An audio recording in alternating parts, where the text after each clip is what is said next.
மின்சார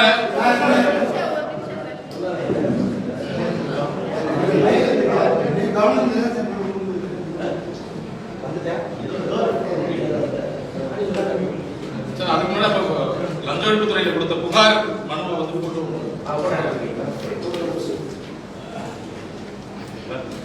ரெண்டு முக்கியமான டாக்குமெண்ட்.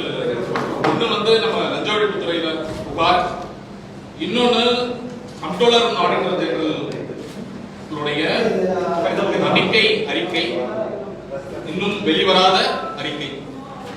தற்போது இதோடைய அட்டாச்மெண்ட்ல நம்ம வச்சு ரிலீஸ் பண்றோம்.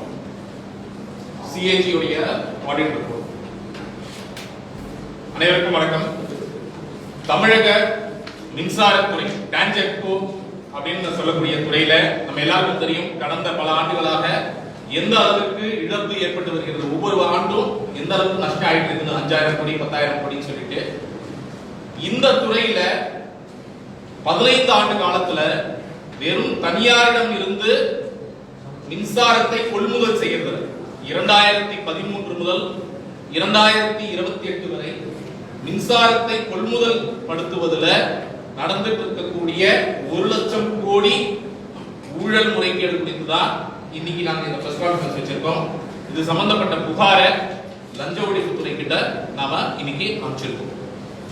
மிக முக்கியமாக இந்த பிரஸ் கான்ஃபரன்ஸ்ல நம்ம சொல்ல வேண்டிய விஷயம் என்னன்னா, மத்திய அரசாங்கத்துடைய கண்ட்ரோலர் அண்ட் ஆடிட்டர் ஜெனரல் சிஏஜின்னு சொல்லக்கூடிய மத்திய அரசாங்கத்துடைய தணிக்கை பிரிவு அவர்கள் நம்மளுடைய மின்சார வாரியத்தை ஆடிட் பண்ணி அதற்கான ரிப்போர்ட்டை வந்து அரசாங்கத்துக்கிட்ட அமைச்சிருக்காங்க. அந்த ரிப்போர்ட்டை வந்து இதோட இணைச்சிருக்கோம்.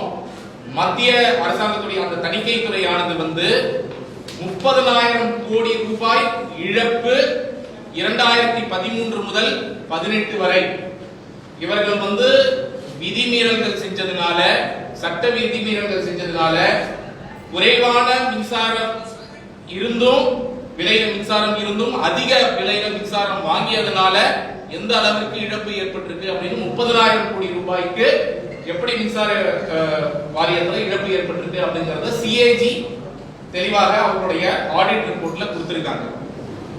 இதுல மிக முக்கியமாக எப்படி 1 லட்சம் கோடி ரூபாய் எந்த அளவுக்கு இதுல வந்து ஊழல் நடந்திருக்கு அப்படின்னு நம்ம புரிஞ்சுக்கணும்னா, இந்த சிஏஜி ரிப்போர்ட் உங்க எல்லாருக்கும் கொடுத்திருக்கோம். அதுல இருக்கிற எக்ஸிகியூட்டிவ் சம்மரி நீங்க எல்லாம் படிக்கலாம்.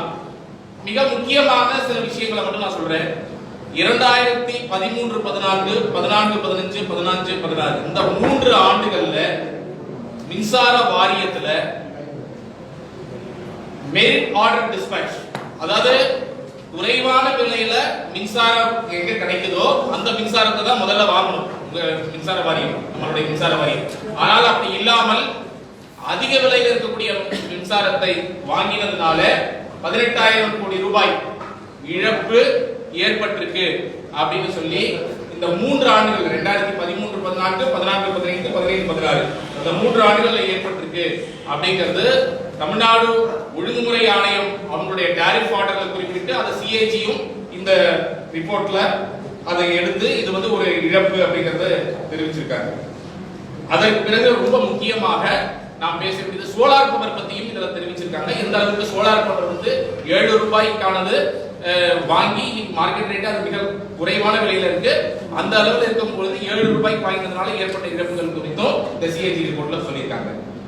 இந்த பிரஸ் கான்ஃபரன்ஸ்ல நம்ம மிக முக்கியமாக சொல்ல போவது மிகப்பெரிய அளவில் பாதிப்பு ஏற்படுத்தக்கூடிய அந்த 2830 மெகாவாட் தனியாரிடம் இருந்து கொள்முதல் செய்யக்கூடிய 2830 மெகாவாட் 2013-14ல இதற்கான ஒப்பந்தங்கள் போடப்படுகிறது. இது வந்து 11 பிரைவேட் பிளேயரோட இந்த ஒப்பந்தங்கள் போடப்படுகிறது. இந்த ஒப்பந்தங்கள்ல ரொம்ப சிம்பிளா இந்த ஸ்கேம சொல்லணும்னு சொன்னா, சந்தை மதிப்பு நம்ம ஒரு யூனிட், நம்ம எல்லாருக்கும் தெரியும் ஒரு யூனிட் மின்சாரம் நம்ம எல்லாரும் பேசுவோம்.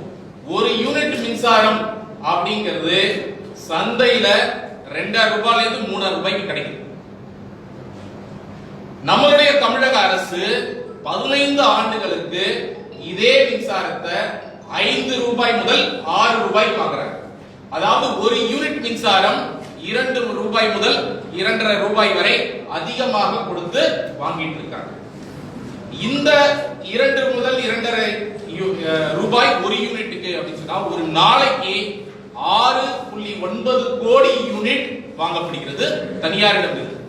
ஒரு 10 தனியார் நிறுவனத்திடம் இருந்து 11ல ஒருத்தர் சப்ளை பண்ணல, மீதி 10 பேர்கிட்ட இருந்து வாங்கப்படுகிறது. இந்த மாதிரி 15 ஆண்டுகள். இவ்வளவுதான் ஸ்கேம்.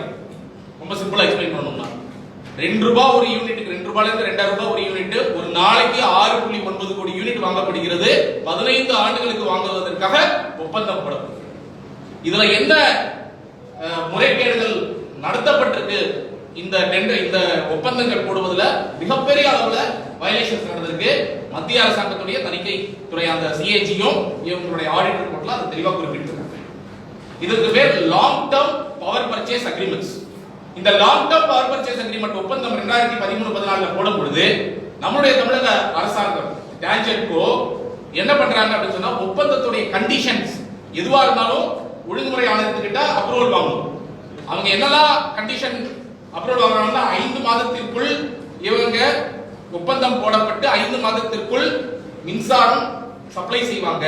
ஏன்னா 2013-14 எங்களுக்கு மின்சாரம் உடனடியாக தேவை. அதனாலதான் நாங்க முதல்ல 1000 மெகாவாட்டுக்கு இந்த டெண்டர் ஒப்பந்தம் போடப்படுகிறது. 1000 மெகாவாட்டுக்கு 2 டெண்டரா போடப்படும் சொல்றாங்க. ஒரே ஒரு டெண்டர் 1000 மெகாவாட்டுக்கு போடப்படுகிறது. ஆனால் ஒப்பந்தம் வருவது 11 பேர் கிட்ட இருந்து 3330 மெகாவாட்டுக்கு ஒப்பந்தங்கள், அதாவது பிட்டிங் வருது. பிட்டர்ஸ் பிரைவேட் பிளேஸ் கிட்ட இருந்து அவர்கள் கோரக்கூடிய விலை, அவர்கள் எந்த காலத்திற்குள் சப்ளை பண்ணணும் அப்படிங்கறதுல தான் இந்த மிகப்பெரிய பிரச்சனை. என்ன பண்றாங்க அப்படின்னு சொன்னா, 5 மாதத்திற்குள் எங்களுக்கு அவசரமா தேவை என்று இவங்க பிட்டிங் பண்றாங்க. இதுல பெரும்பாலானவர்கள் 11ல 10 பேர் வட மாநிலங்கள்ல இருக்கக்கூடியவர்கள். அப்போ இவங்க யாருக்குமே கிரிட் கிடையாது தமிழ்நாட்டுக்கு சப்ளை செய்யறது. கிரிட் சதர்ன் ரீஜனுக்கும் நார்தர்ன் ரீஜனுக்கும் உள்ள கிரிட் பிரச்சனையா இருக்கு. 2014-17 தான் அது சால்வ் ஆகுது. நம்ம எல்லாருக்கும் தெரியும். கிரிட்டே இல்லாத பொழுது இவங்க யாராலையும் சப்ளை பண்ண முடியாது அப்படின்னு தெரிஞ்சும் கூட 15 ஆண்டுகளுக்கு இவங்களோட ஒப்பந்தம் கோரப்படுகிறது. ரெண்டாவது, இவங்களால 5 மாதத்திற்குள்ள அப்ப போட முடியாட்டா கிளாஸ் என்ன இருக்கு, டெர்மினேட் பண்ணலாம். அப்ப டெர்மினேட் பண்ணாம இருக்கணும் அப்படிங்கிறதுக்காக இவங்க ஒண்ணு புதுசா கொண்டு வராங்க. என்ன கொண்டு வராங்கன்னா, அந்த ஓபன் ஆக்சஸ், அந்த கிரிட் பிரச்சனை இருக்கு இல்லையா, கிரிட் பிரச்சனை இருந்ததுன்னா இது ஃபோர்ஸ் மெஜூர் அப்படின்னு சொல்லி, ஃபோர்ஸ் மெஜூர் என்ன, அதாவது எதிர்பாராத சந்தர்ப்பங்கள் அப்படின்னு சொல்லி இந்த இயற்கை சீற்றங்களுக்கு எல்லாம் போடுவாங்க இல்லையா, அந்த ஃபோர்ஸ் மெஜூர்க்குள்ள கிளாஸ்க்குள்ள எடுத்துட்டு வராங்க. என்னன்னா, கிரிட் இல்லாதது ஃபோர்ஸ் மெஜூர்க்குள்ள கொண்டு வரோம் அப்படின்னு சொல்லி ஒரு மாற்றத்தை செய்யறாங்க. எந்த டெண்டர்ல இந்த ஒப்பந்தத்துல ஒரு கண்டிஷன் மாத்தணும்னா கூட ஒழுங்குமுறை ஆணையத்துடைய ஒப்புதல் தேவை. ஒழுங்குமுறை ஆணையத்துக்கிட்டே இதற்கு ஒப்புதல் வாங்கப்படவில்லை. வாங்கப்படாம இவங்க கிரிட் இல்லைனாலும் கொஞ்சம் டிலே ஆனா பரவாயில்லங்கிறதையும் உள்ள கொண்டு வராங்க. நம்பர் 1. அதற்கு பிறகு என்ன பண்றாங்கன்னா, நீங்க அந்த மாதிரி ஃபோர்ஸ் மெஜூர்க்குள்ள உள்ள கொண்டு வந்தால் கூட 10 மாதத்திற்கு மேல், இன்ஃபேக்ட் 6 மாசம் இருக்கு. சிஏஜி மிக தெளிவாக அவர்களுடைய ரிப்போர்ட்ல 10 மாதங்கள் அப்படின்னு குறிப்பிட்டிருக்காங்க.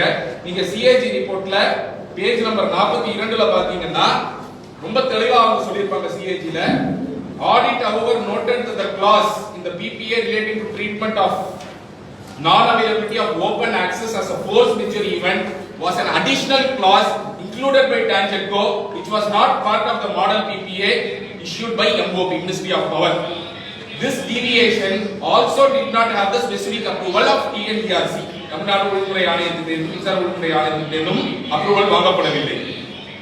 அது மட்டும் இல்லாம ஃபோர்ஸ் மெஜூர் அப்படிங்கிறது மேக்ஸிமமாக 10 மாத காலத்திற்கு தான். இந்த ஃபோர்ஸ் மெஜூர் உள்ள கொண்டு வராங்கல்ல, அதற்கு கூட 10 மாத காலத்துக்கு தான் வேலிட், அதுக்கு மேல கிடையாது. Force majeure can be considered for a maximum period of 10 months only. Treating non-availability of open access beyond 10 months as a force majeure event was not acceptable. And அதுக்கு என்ன லாஸ் ஆச்சு அப்படிங்கறத குறிப்பிடுறாங்க. சோ இது 2013-14 அவங்க 13 அக்டோபர் மாதம் supply பண்ண வேண்டியவங்க கிட்டத்தட்ட 2016-17 2.5 ஆண்டுகள் கழித்து சப்ளை பண்றாங்க. 11ல கிட்டத்தட்ட 9 பேர் அப்படிதான் சப்ளை பண்றாங்க. 2 பேர் மட்டும் தான் முன்னாடி சப்ளை பண்றாங்க. அப்போ என்ன செஞ்சிருக்கணும், உடனடியாக இந்த டெண்டரை கிளாஸ் நான் வந்து கம்ப்ளைண்ட் ரொம்ப தெளிவா கொடுத்திருக்கேன். அந்த PPA பவர் பர்ச்சேஸ் அக்ரிமெண்ட்லயே செல்லர்ஸ் அவங்களுடைய ஈவென்ட் ஆஃப் டிஃபால்ட்ல கேன்சல் பண்ணலாம். ஃபோர்ஸ் மெஜூர் ஆக இருந்தாலும் ஆர்டிகல் 11க்கு கீழே கேன்சல் பண்ணலாம். இது இரண்டுமே இவங்க செய்யல. ஏன்னா 2016-17 அவங்க சப்ளை பண்ண ஆரம்பிக்கும் பொழுது மின்சாரத்துடைய விலை கிரிட் கனெக்ட் ஆயிடுச்சு. மின்சாரத்துடைய விலை நம்ம தமிழ்நாட்டுல 2000 ரூபாய் 3 ரூபாய்க்கு இங்க கிடைக்குது. அவங்க கிட்ட இருந்து நீங்க எவ்வளவு ரூபாய்க்கு வாங்க ஆரம்பிக்கிறீங்கன்னா 5 ரூபாய் ஒரு யூனிட்டுக்கு வாங்க ஆரம்பிக்கிறீங்க. 4 ரூபாய் 90 பைசாக்கு. இதுல என்ன வேடிக்கை அப்படின்னா, இது ஒழுங்குமுறை ஆணையத்துக்கு போகுது அப்ரூவலுக்கு. இந்த பவர் பர்ச்சேஸ் அக்ரிமெண்ட் ஒழுங்குமுறை ஆணையத்துக்கு போகுது அப்ரூவலுக்கு. ஒழுங்குமுறை ஆணையத்துல அப்போ நாகல்சாமி, அக்ஷய்குமார், ராஜகோபால் 3 பேர் இருக்காங்க. நம்ம எல்லாருக்கும் தெரியும் நாகல்சாமி அவர்கள் வந்து அப்போ ஒரு ஆர்டர் இதுல போடுறாரு. இத நான் ஒப்புக்கொள்ளவில்லை, இதுல வந்து நிறைய பிரச்சனை இருக்கு. நான் இப்ப சொன்ன இந்த ஃபோர்ஸ் மெஜூர்ல இருந்து வயலேஷன் ஆஃப் கைட்லைன்ஸ் நான் வந்து என்னுடைய கம்ப்ளைண்ட்ல பேஜ் நம்பர் 9ல இருந்து என்னென்ன வயலேஷன் அப்படிங்கறத நம்ம போட்டுருக்கோம். நீங்க அதுல பார்க்கலாம். ஏதாவது டீவியேஷன் தான் கமிஷனோட அப்ரூவல் வாங்கணும், அது வாங்கல. அதே மாதிரி அது வந்து CAG குறிப்பிட்டிருக்காங்க. எவாலுவேஷன் கமிட்டி வந்து மினிமம் சார்ஜுக்கும் மேக்ஸிமம் சார்ஜுக்கும் ரேஷியோ 0.5 மேல இருக்கணும் அப்படின்னு சொல்லியிருக்கு. அது நிறைய பேருக்கு கிட்டத்தட்ட 5 நிறுவனங்களுக்கு இது வந்து இல்ல, அதுவும் கண்டிப்பா. நெகோஷியேட்டிங் கமிட்டில யார் இருக்காங்கன்னா இந்த ஒழுங்குமுறை ஆணையத்துல வந்து அப்ரூவ் பண்றாங்க இல்லையா, அப்ரூவ் பண்றாங்க. அந்த ராஜகோபாலே நெகோஷியேட்டிங் கமிட்டில இருக்காரு.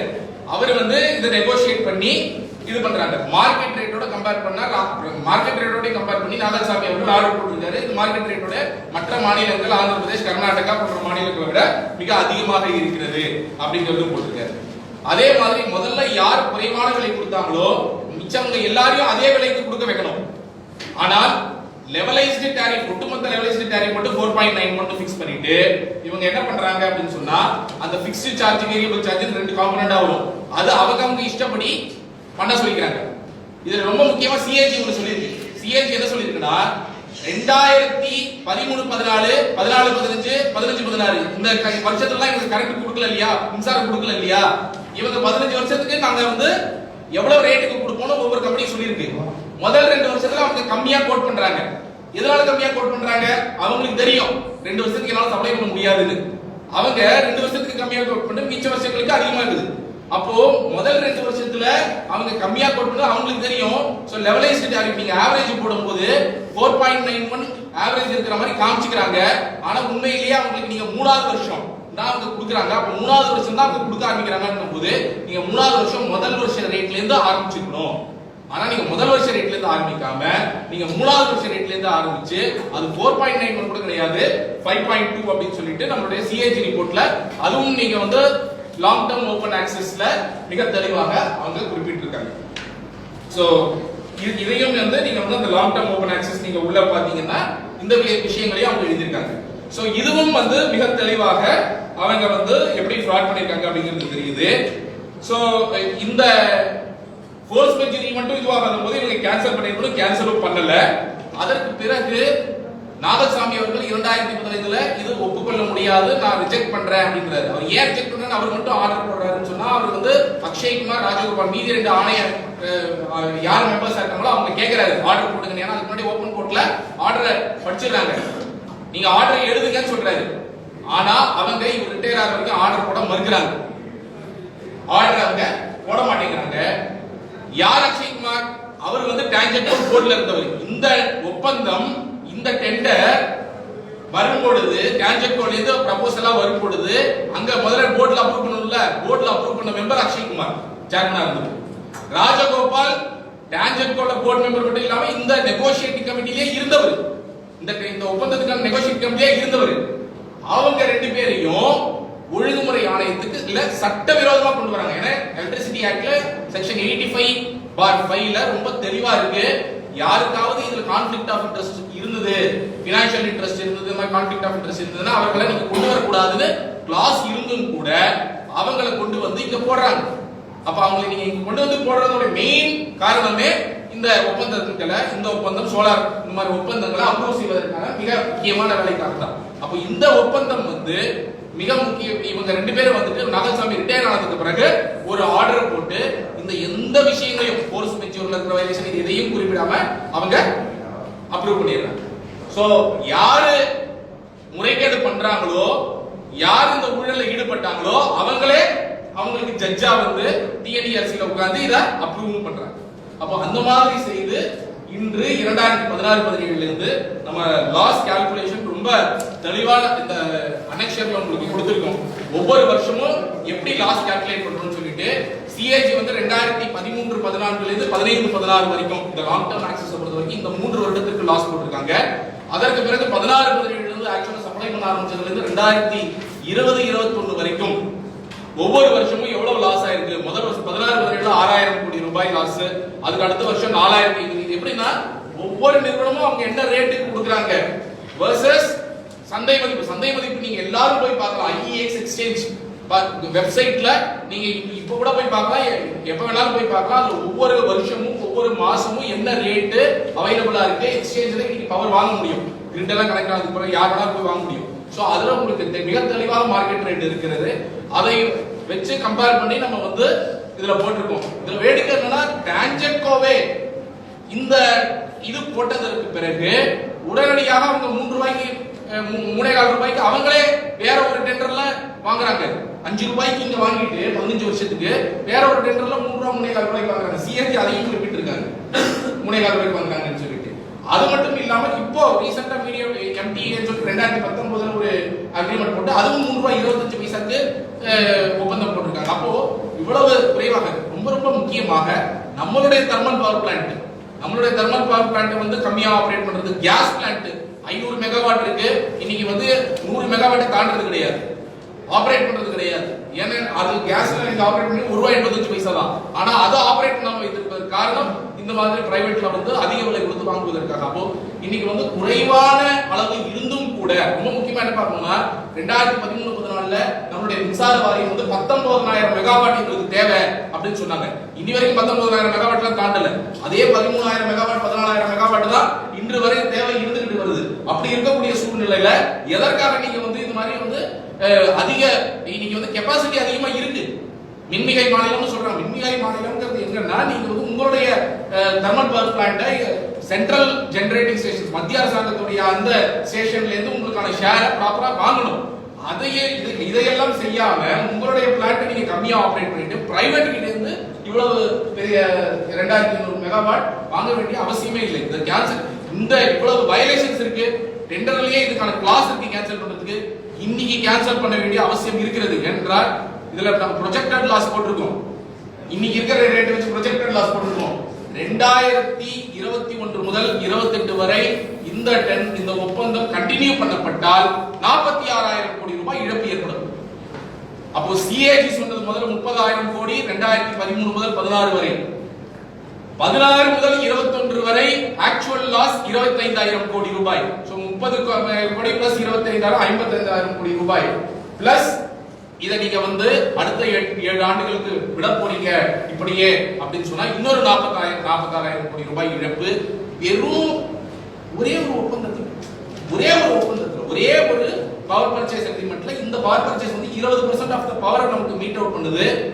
ஒட்டுமொத்த டான்ஜெட்கோவோட இந்த 20% இதுல மட்டும் நீங்க வந்து இந்த மாதிரி இவ்வளவு இழப்புகளை வந்து சந்திக்க நேர்ந்தது அப்படின்னு சொன்னா அப்ப இது எந்த அளவிற்கு ஒரு மோசமான டெண்டர், இவ்வளவு மோசமான ஒப்பந்தத்தை இன்று வரை ஏன் ரத்து செய்ய அமைச்சர் தங்கமணி மறுக்கிறார். இதுல வந்து முன்னாள் அமைச்சர் நத்தம் விஸ்வநாதன் இருந்தபோது இது நடக்குது. அதற்கு பிறகு அமைச்சர் தங்கமணி அப்போ தொடர்ந்து பார்த்துட்டு இருக்காங்க. இன்னைக்கு டான்ஜெட்கோடைய லாசஸ் ஒவ்வொரு வருஷமும் 8000 கோடி 10000 கோடி வந்துட்டு இருக்கு. அப்படி இருக்கக்கூடிய சூழ்நிலையில 1.5 லட்சம் கோடி கடன்னு சொல்றாங்க. டான்ஜெட்கோவை எப்படியாவது பிரைவேடைஸ் பண்ணணுங்கிற எஃபர்ட் வந்து நிறைய சைட்ல இருந்து எடுக்கப்பட்டிருக்கு. ஊழியர்கள் ஆல்ரெடி அதற்கான குரல்களை எழுப்பிட்டு இருக்காங்க. அப்படி இருக்கக்கூடிய சூழ்நிலை இது எல்லாமே இந்த மாதிரி ஊழல்கள் எங்க தள்ள ட்ரை பண்றாங்க டான்ஜெட்கோவான்னு சொன்னா அது பிரைவேடைஸ் பண்றதுக்கான ஒரு எஃபர்ட்டா ட்ரை பண்ணிட்டு இருக்கிறது ரொம்ப ஆப்வியஸா பார்க்க முடியும். அப்போ இன்னைக்கு இந்த ஒரு ஒப்பந்தத்தை கேன்சல் பண்ணாலே நீங்க டான்ஜெட்கோவா வந்து பிரேக் ஈவனுக்கு கொண்டு வர முடியும். இந்த ஒரு ஒப்பந்தத்தை கேன்சல் பண்ணீங்கன்னா ஏன்னா இந்த ஒரு ஒப்பந்தத்துல 6000 கோடி ரூபாய் 7000 கோடி ரூபாய் ஒரு வருஷத்துக்கு இழப்பு இருக்கு. அப்ப இந்த ஒண்ணுத்தை கேன்சல் பண்ணீங்கன்னா நீங்க வந்து டான்ஜென்ட் பிரேக் ஈவன் கொண்டு வரணும். நோ கெயின் நோ லாஸ் கொண்டு வரணும். இத செய்வார்களா? இன்ஃபேக்ட் நாங்க எதிர்க்கட்சிக்கும் கேட்கக்கூடிய மிக முக்கியமான கேள்விகள், எல்லாம் போட்டியிடக்கூடிய தேர்தலில் போட்டியிடக்கூடிய ஒவ்வொரு கட்சிக்கும் கேட்கக்கூடியது, நீங்கள் ஆட்சிக்கு வந்தால் இதை ரத்து செய்வீர்களா? இது ரத்து செய்ய வேண்டிய அவசியம் கண்டிப்பாக இருக்கிறது. உடனடியாக அமைச்சர் தங்கமணி இதற்கு பதில் சொல்ல வேண்டும். நாங்கள் வந்து இதற்கான புகாரை டீடைல்டா இன்னைக்கு வந்து இந்த ஆதாரங்களோட லஞ்ச ஒழிப்புத்துறைக்கு கொடுத்துருக்கோம். நன்றி. இந்த சிஏஜி ரிப்போர்ட் அப்படின்றது 2018ல வந்து கிடையாது, 18 வரைக்கும் அவங்க பண்ணியிருக்காங்க. இது வந்து கடந்த ஆண்டு அவர்கள் வந்து கவர்னருக்கு அமைச்சிருக்காங்க ஜூன் மாதம். அதற்கு பிறகு அரசுக்கு அனுப்பப்பட்டிருக்கிறதாக தகவல் இருக்கிறது. அரசு ஆனால் கடந்த 2 சட்டசபையிலையும் இதை வந்து பிளேஸ் பண்ணல. இனி வரைக்கும் அவங்க வந்து சட்டசபையில இதை வைக்கவில்லை. அதனால லார்ஜர் பப்ளிக் இன்ட்ரெஸ்ட் கருதி, ஏனென்றால் இதனால ஒரு துறையே மூழ்கக்கூடிய ஒரு சூழ்நிலை இருப்பதனால் அந்த லார்ஜர் பப்ளிக் இன்ட்ரெஸ்ட் கருதி நாங்கள் இன்னைக்கு வெளியிட்டோம். சார், நீங்க 2013ல இருந்தா 2028 அதான கால்குலேஷன் பண்ணி 1 லட்சம் கோடி பிரேக் பண்ணாம இப்படியே போச்சுன்னா 1 லட்சம் கோடி இன்று வரை 54,000 கோடி இழப்பு ஏற்பட்டுருச்சு. இன்னைக்கு வரைக்கும் 2021 மார்ச் வரைக்கும் நமக்கு 54,000 கோடி இழப்பு ஏற்பட்டாச்சு. இதற்கு பிறகு நீங்க ரத்து செய்யல அப்படின்னு சொன்னா அடுத்த 7 ஆண்டு காலத்துல 46,000 கோடி ரூபாய் இழப்பு ஏற்படும். யாருடைய ஒத்துழைப்பு இவ்வளவு பெரிய ஒரு ஸ்கேம் நடக்குது நினைக்கிறீங்க? இது கண்டிப்பாக அமைச்சருடைய ஒத்துழைப்பு இல்லாமல் நடக்காது அப்படிங்கறத நான் சொல்றேன். அமைச்சர் தங்கமணி, அவங்க அமைச்சர் முன்னாள் அமைச்சர் ரத்தம் விஸ்வநாதன் இவர்களோடு chairman managing director of Tangedco ஒவ்வொரு நேரத்திலும் இருந்தவர்கள். இவர்கள் எல்லாருக்கும் இது தெரியாதா? ஏன்னா ஒரு எக்ஸல்ல என்ன ரேட் போயிட்டு இருக்கு அப்படிங்கிறது எல்லாருக்கும் தெரியும். 2016 கிரிட் கனெக்ட் ஆனோன்னு 2000 ரூபாய்க்கு வந்தது எல்லாருக்கும் தெரியும். 2013-14 இவங்களுக்கு போர்டு போடுது. 1.5 வருஷ காலத்துல நமக்கு கிரிட் கனெக்ட் ஆச்சுன்னா நம்மளுடைய ரேட் 5 ரூபாயில இருந்து 2000 ரூபாய்க்கு ஃபால் ஆகுங்கிறது இவங்களுக்கு நல்லா தெரியும். 2000 ரூபாய்க்கு ஃபால் ஆன பிறகுதான் நம்மளால இந்த வட மாநிலத்தில் இருக்கிறவங்க கிட்ட நமக்கு மின்சாரம் கிடைக்குங்கிறது இவங்களுக்கு தெரியும். அப்படி இருந்தும் இவங்க இந்த ஒப்பந்தத்தை போட்டாங்க அப்படின்னு சொன்னா அதற்கான காரணம் இது ஊழல் பண்ணணுங்கிறது தான் ஒரே நோக்கமா இருக்கு. இதுக்கு என்ன டிவிஎஸ் என்ன ரிப்ளை கொடுத்தாங்க? இல்ல, நாங்க இன்னைக்கு தான் அனுப்பிச்சிருக்கோம். டிவிஎஸ்சிக்கு இன்னைக்கு தான் அனுப்பிச்சிருக்கோம். அவங்க ஆஸ் யூஷுவல் ஒவ்வொரு முறையும் எங்களிடம் சொல்வது வந்து நாங்க வந்து விசாரிச்சுட்டு இருக்கோம் அப்படிங்கிறது தான் இது வரைக்கும் நாங்க கொடுத்த அனைத்து புகார்களையும் சொல்லிட்டு இருக்காங்க. எதுலையும் இது வரைக்கும் எஃப்ஐஆர் ஓடுவதாக தெரியவில்லை. அவங்க ஆளுங்கட்சிக்கு கீழே வரும்பொழுது சீஃப் செக்ரட்டரி விஜிலன்ஸ் கமிஷனரா இருக்கும் பொழுது எப்படியும் வந்து ஒரு லஞ்ச ஒழிப்புத்துறை வந்து தன்னிச்சையாக இயங்குவதற்கான வாய்ப்பே இல்லை. ஸோ அதுதான் இன்னைக்கு லோகாயுக்தாவும் நாங்கள் கொடுக்க முடியாது. ஏன்னா லோகாயுக்தாவிற்கு ஒரு எஃப்ஐஆர் போடுவதற்கான உரிமை கூட இன்னைக்கு இல்லை சட்டப்படி அவங்களுக்கு. ஸோ அதில் போய் நம்ம வந்து புகாரும் கொடுக்க முடியாது. நாளாக பண்ண நீங்க கோர்ட் அப்ரோச் பண்ணீங்களா? கண்டிப்பா நம்ம ஒவ்வொரு ஊழல் இதுலையும் அவங்க கால அவகாசத்தை கொடுத்து அவங்க நடவடிக்கை எடுக்காத பட்சத்தில் நம்ம நீதிமன்றத்தை தான் நினைக்கிறோம். எவ்வளவு நாள் வெயிட் பண்ணீங்க? ஒரு மாசம். அவங்களுக்கான கால அவகாசம் 4 மாதம் இருக்கு. பிரிவென்ஷன் ஆஃப் கரப்ஷன் ஆக்ட் படி லஞ்ச ஊழல் தடுப்பு சட்டத்தின் கீழ் 4 மாதத்திற்குள் அவங்க முடிவு செய்யணும் இதுக்கு வந்து பர்மிஷன் கொடுக்க போறாங்களா இல்லையா அப்படின்னு சொல்லிட்டு. ஸோ அதுக்கு முன்னாடி நம்ம ப்ரீமெச்சூரா அணுக முடியாது. அந்த காலத்திற்குள் அவர்கள் அனுமதி கொடுத்து எஃப்ஐஆர் போடாவிட்டால் அதற்கு பிறகு நான் கண்டிப்பாக சிஏஜி ரிப்போர்ட் 30,000 கோடி மென்ஷன் பண்றாங்கல்ல, அதை பேஸ் பண்ணி சிபிஐ கிட்ட புகார் கொடுக்கறதுக்கு இதுல வந்து சிபிஐயும் கொடுக்கலாம். நம்ம வந்து இதுல வந்து எதெல்லாம் சென்ட்ரல் கவர்மெண்டோட ஃபண்டுன்னு பார்க்கணும். சென்ட்ரல் கவர்மெண்டோட ஃபண்டிங் எல்லாம் இருக்கிறதோ அந்த விஷயங்கள்ல தான் சிபிஐ தலையிடுவாங்க. சென்ட்ரல் கவர்மெண்ட் ஃபண்ட் இல்லாத பட்சத்துல அவங்க தலையிட மாட்டாங்க. ஸோ இது பெரும்பாலும் டான்ஜென்கோ பொறுத்த வரைக்கும் மோஸ்ட்லி எல்லாமே ஸ்டேட் கவர்மெண்ட் ஃபண்ட் அப்படிங்கிறதுனால அவர்கள் பெரும்பாலும் நாங்கள் இதற்கு முன்பு கொடுத்த புகார்களில் கூட சென்ட்ரல் கவர்மெண்ட்டுடைய பார்ட் எங்க இருக்கோ ரேஷன் ஊழல்னா அது பொதுத்துறை நிறுவனங்கள் அதில் எங்க பங்கு பெற்றிருக்காங்களோ அதை மட்டும் தான் நாங்கள் விசாரிப்போம் அப்படின்னு சொல்றாங்க. ஸோ அதற்கு மேல நாங்கள் வந்து விசாரிக்க மாட்டோம் அப்படின்னு சொல்றாங்க. அவர்களை வந்து விசாரிக்க வைப்பது ஒரு மாநில அரசோ இல்ல நீதிமன்றமோ தான் அதை செய்ய முடியும். ஸோ அது நம்ம நீதிமன்றத்தை அணுகும் பொழுது இவர்கள் சரியாக விசாரிக்காவிட்டால் அவங்களை வந்து விசாரிக்கிறதுக்கு புஷ் பண்ண முடியும். என்ஃபோர்ஸ்மெண்ட் டைரக்டரேட் அவர்களுக்கான ரோடு சார் இதுல கம்மியான பில்ல தான் வந்து பர்ச்சேஸ் பண்ணணும்ன்றது எந்த லூப் ஹோல்ல வந்து இவ்வளவு பெரிய அமௌண்ட்ல பர்ச்சேஸ் பண்றாங்க? அந்த ரொம்ப முக்கியமான கேள்வி இது. எந்த லூப் ஹோல் யூஸ் பண்றாங்க அப்படிங்கிறது. இந்த லூப் ஹோல் அவங்க என்ன பயன்படுத்துறாங்கன்னா வேரியபிள் சார்ஜ் இருக்கு இல்லையா, மெரிட் ஆர்டர் ஆஃப் டிஸ்பேட்ச்ல வேரியபிள் சார்ஜ் படி பார்க்கணும் அப்படின்னு சொல்லி ஒரு ரூல் இருக்கு. இவங்க என்ன பண்றாங்க, இப்போ இந்த டெண்டர்ல எடுத்துக்கிட்டீங்கன்னா 2000 ரூபாய் ஃபிக்ஸ்ட் சார்ஜ் போடுவாங்க, 2000 ரூபாய் வேரியபிள் சார்ஜ் போடுவாங்க. உதாரணத்துக்கு நான் சொல்றேன், இப்போ நம்மளுடைய ஓன் பிளான்ட் இருக்கு பாத்தீங்களா, இதுல ஆல்ரெடி ஃபிக்ஸ்ட் சார்ஜ்லாம் செலவழிச்சாச்சு. நீங்க கட்டியாச்சு, கட்டி முடிச்சாச்சு, செலவு பண்ணிட்டீங்க, எல்லாம் பண்ணிட்டீங்க. உங்களுக்கு இப்ப ஜெனரேட் பண்றதுக்கு உங்களோட சார்ஜ் 3 ரூபாய் ஆகுதுன்னு வச்சுக்கோங்க நம்மளுடைய பிளான்ட்ல. இங்க வேரியபிள் சார்ஜ் 2000 ரூபாய் இருக்கும். சோ நாங்க வந்து தனியார் கிட்ட இருந்து மின்சாரம் வாங்குவதா 2000 ரூபாய் செலவழிக்கிறோம், கொடுக்கறது 5 ரூபாய். 2000 ரூபாய் ஃபிக்ஸ்ட் சார்ஜ் நான் எனிவே கொடுத்தாகணும். பவர் அவங்க கிட்ட இருந்து வாங்குறோமோ இல்லையோ அவங்களுக்கு 2000 ரூபாய் கண்டிப்பா கொடுத்தாகணும். இன்னொரு 2000 ரூபாய் வேரியபிள் சார்ஜ் இருக்கு பாத்தீங்களா, இதுதான் வந்து மின்சாரத்துக்கான சார்ஜ்.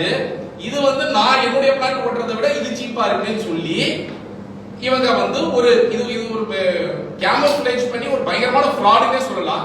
ஏன்னா இந்த மாதிரி நீங்க எப்படி பாப்பீங்க, 3 ரூபாய் உங்களுடைய பிளான்ட்ல ஓட்டா 3 ரூபாய் ஆகுது, இங்க நீங்க 5 ரூபாய் கொடுக்குறீங்க.